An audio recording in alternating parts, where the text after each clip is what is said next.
హైదరాబాద్ నుండి 30 కిలోమీటర్లు, శంషాబాద్ బస్టాండ్ నుంచి కేవలం 5 కిలోమీటర్ల దూరంలో అమ్మపల్లిలోని శ్రీరామచంద్ర స్వామి వారి ఆలయం చాలా చారిత్రాత్మకమైన ఆలయం.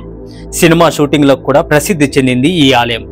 రామాయణ ఇతిహాసంలోని అరణ్యకాండ నుండి తీసుకోబడిన ఆలయ పురాణాల ప్రకారము శ్రీరామచంద్రుడు, సీతమ్మ తల్లి, లక్ష్మణుడు 14 సంవత్సరముల పాటు అడవిలో నివసించారు.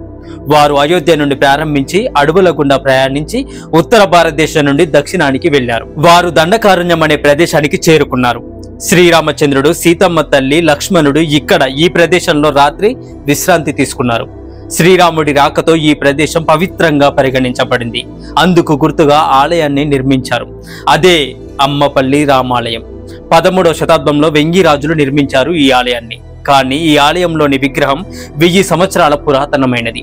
ఈ ఆలయంలో 7 అంతస్తులు, 90 అడుగుల ఎత్తుగల గాలి గోపురం ఉంటుంది. అమ్మపల్లి ఆలయం ముందు 12 స్తంభాల మండపము, అలాగే ఒక అందమైన కోనేరును కూడా మనం దర్శించుకోవచ్చు.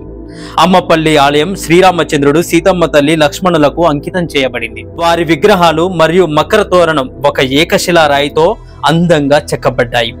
ఈ ప్రత్యేకమైన తోరణం శ్రీ మహావిష్ణువు యొక్క 10 అవతారాలను వర్ణిస్తుంది. గర్భగుడిలోని శ్రీరామచంద్రుడి విగ్రహం 4 అడుగుల ఎత్తు ఉంటుంది. సాధారణంగా శ్రీరామచంద్రుడు ఎక్కడ ఉంటే అక్కడ హనుమంతుడి విగ్రహం కూడా ఉంటుంది.